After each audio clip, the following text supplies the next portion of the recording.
Bora, bora, meus caros. Hoje eu venho falar de um negócio lá do começo. Vamos falar um pouquinho de quem tá querendo entrar no comércio exterior e quer começar do jeito certo.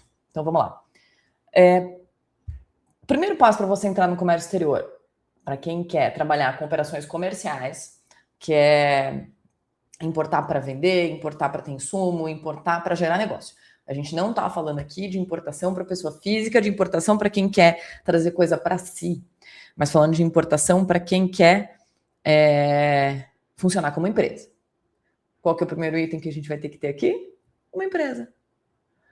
Parece básico, mas não é. E é qualquer empresa? Não.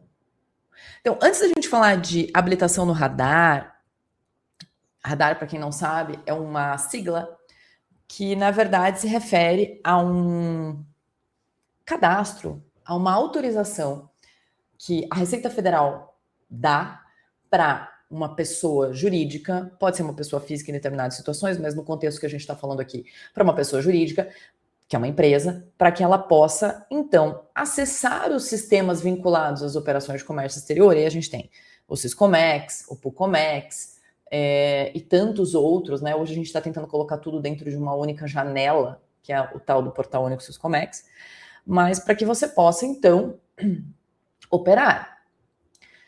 Para isso, você tem que ter essa autorização. E essa autorização, essa habilitação denominada radar, ela pode ser algo muito simples, que sai assim, ó, em minutos, ou pode ser um problema que não só não te dá o direito de começar a operar em comércio exterior, mas vem como um rolo compressor, querendo entender o que você fez na sua empresa e querendo que você explique coisas que você nunca pensou que você teria que dar explicação para alguém antes.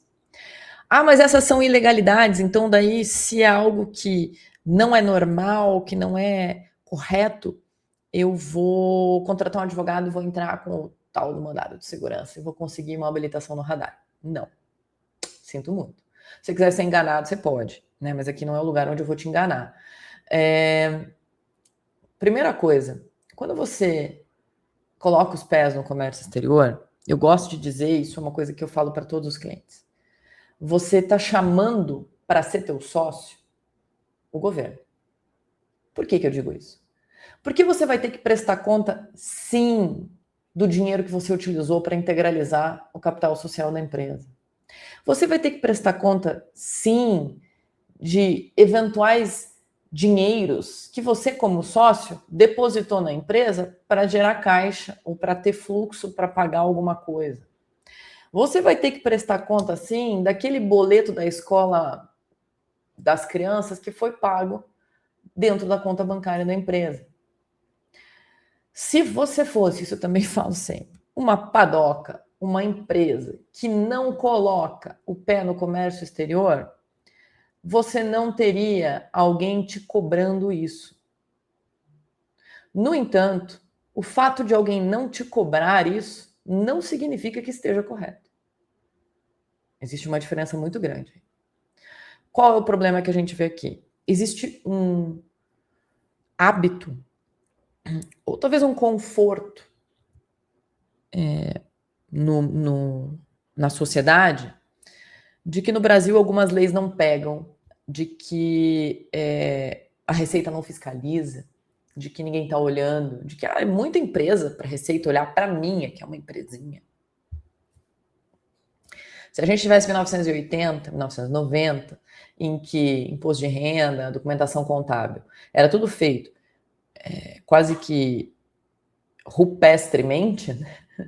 A gente não tinha sistemas de informação como nós temos hoje, eu concordo que a chance de a Receita Federal te pegar era muito pequena. Mas hoje você usa maquininha de cartão de crédito, link de pagamento, Pix. Hoje você tem ECF, hoje você tem nota fiscal eletrônica. Você usa conta bancária num banco que presta informações em tempo quase que real para as instituições fiscalizadoras, e aí não estou falando só Banco Central. Você acha ainda que nesse mundo você não vai ser fiscalizado em algum momento? Ah, não, mas eu sou do Simples Nacional. Não interessa, meu caro. Você vai ser fiscalizado. E quando você põe o pé no comércio exterior, O buraco é um pouco mais embaixo. Nossa, mas que visão pessimista. Não, é visão realista. Por que é realista? Qual que é a probabilidade de você ser o sorteado da vez? Eu não sei te dizer. Num universo de um número tão absurdo e tão grande de empresas, é improvável que você seja o freguês, tá? Mas se acontecer de ser você, e você tiver com tudo avacalhado, não adianta você me dizer, mas eu tinha um radar com $50 mil de limite para eu operar. Então, quer começar do jeito certo? Você começa fazendo a tarefa de casa. O que é a tarefa de casa? Primeiro, para você operar no comércio exterior, você tem que ter uma empresa, ou seja, você tem que abrir uma empresa, constituir uma empresa com contrato social, ela pode ser de um sócio, ela pode ser de mais de um sócio, ela pode ser uma SA, uma limitada, enfim, o formato da sociedade é uma decisão mais estratégica. Depende do que você vai fazer. Ela pode ser indústria, ela pode ser comércio atacadista, comércio varejista, ela pode incluir ou não prestação de serviço, mas o objeto social dela tem que estar adequado. Aí vamos chegar lá, a empresa tem que ter dinheiro, né? Então, quando você vai começar um negócio, você precisa colocar um dinheiro nesse negócio, para ele poder rodar. Você vai ter que contratar funcionários, vai ter que ter um lugar, talvez você tenha que alugar esse lugar, talvez você tenha que imobiliar, tem que fazer uma reforma. Você vai ter que comprar mercadoria, comprar insumo, comprar maquinário, contratar revendedor, contratar gente para fazer teu financeiro. Enfim, existe uma máquina que vai acontecer ali atrás. Você vai ter que ter dinheiro. Esse dinheiro inicial que você coloca, lá no contrato social, geralmente a gente chama de capital social. Esse dinheiro vem de algum lugar. Ele não aparece magicamente, por mais que eu gostaria muito que ele aparecesse magicamente. Às vezes, ele não aparece magicamente. Então, eu lá, Maria Eugênia, sou sócia de uma empresa, vou colocar lá R$10 mil de capital social na empresa. Bacana. De onde vieram esses R$10 mil? Ah, eu tenho ele declarado no meu imposto de renda. Não vai. Eu gosto muito de chamar a atenção. Declaração de imposto de renda. É você dizendo para a Receita de onde veio o dinheiro.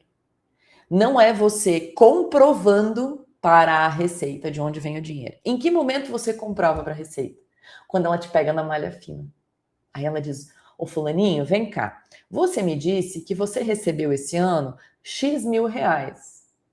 E que você recebeu esse dinheiro a partir de um vínculo de trabalho. Ah, eu sou empregado da empresa tal. Ou em razão de uma distribuição de lucro de uma outra empresa, ou de lucro de ações, ou de uma doação, ou de uma herança.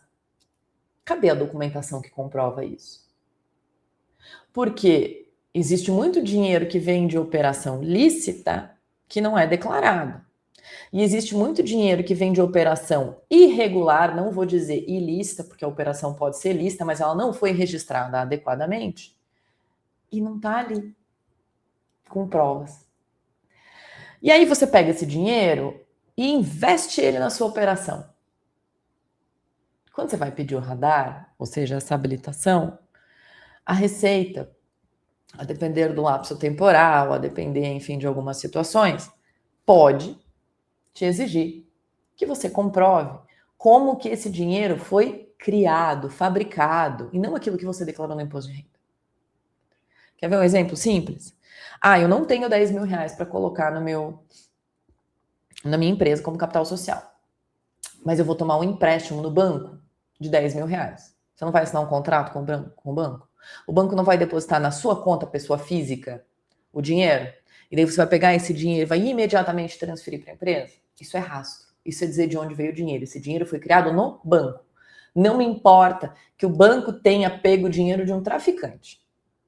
A origem do dinheiro é a relação bancária.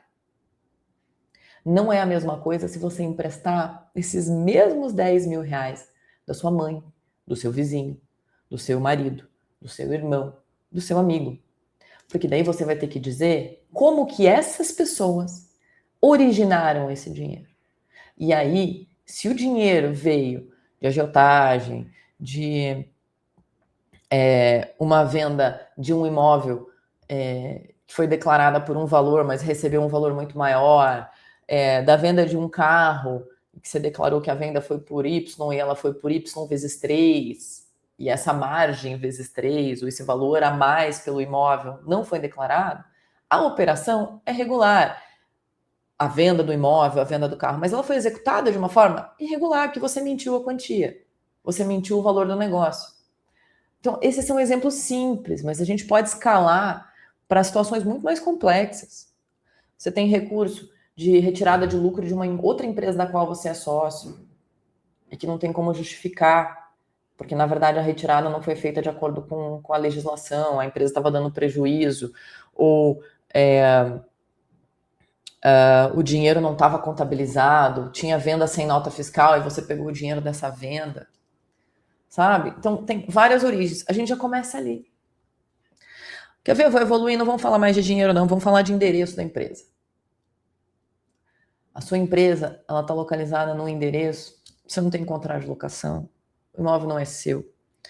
No mesmo endereço tem mais 5 empresas importadoras, todas da sua família, ou mais de vizinho, de amigo, de colega, de cachorro, de papagaio. Tá todo mundo misturado. Chego lá, não consigo individualizar. É uma empresa que pode ter problemas para tirar o radar. Então, você quer começar certo? Quer começar direito? Você começa olhando para como você constituiu a sua empresa, ou se a sua empresa já tem mais de 5 anos, para como você vem fazendo a gestão do seu negócio. Isso quer dizer que se eu pedir o radar, ele não vai sair? De forma alguma. Pode ser que você peça o radar e ele saia no limite menor. O radar tem até $50 mil, de $50 mil a $150 mil, e depois um outro que se chama ilimitado. São as 3 modalidades básicas, existem outras, mas as que interessam mais para o mercado de modo geral são essas. E aí você me fala, mas é que eu estou fechando um contrato, achei um nicho de mercado maravilhoso, eu preciso importar $350 mil. E eu só consegui tirar aquele de $50 mil, que foi o que saiu automaticamente lá no portal Habilita, que eu entro lá no portal único.siscomex.gov.br, tem lá uma função Habilita Empresas, você clica lá e ele me habilitou.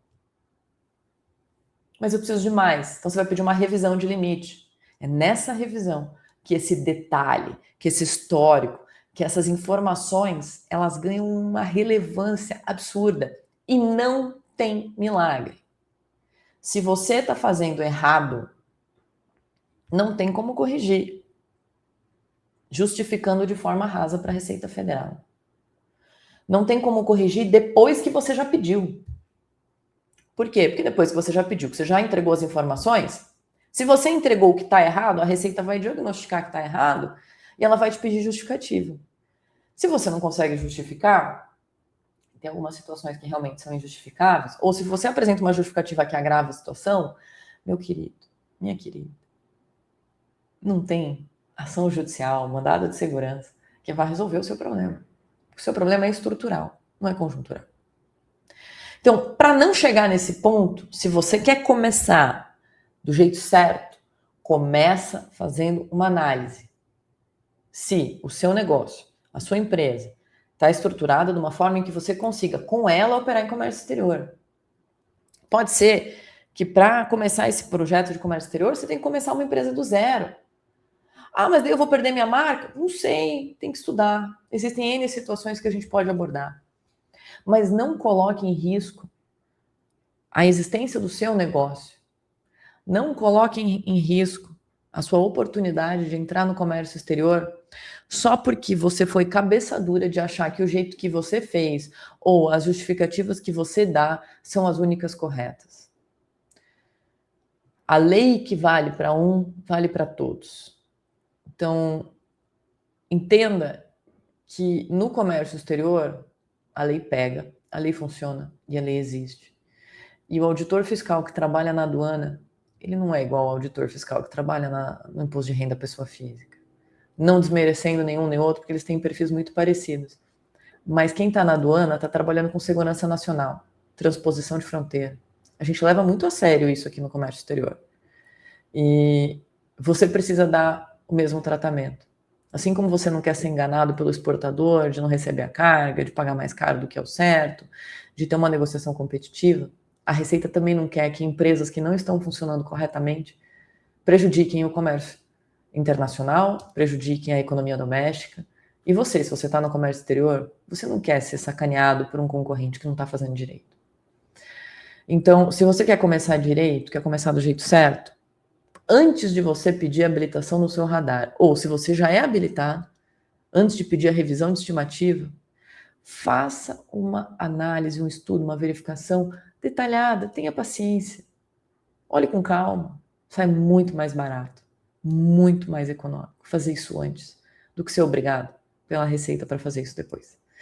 Então, estude, se informe e procure gente que consiga te auxiliar de verdade.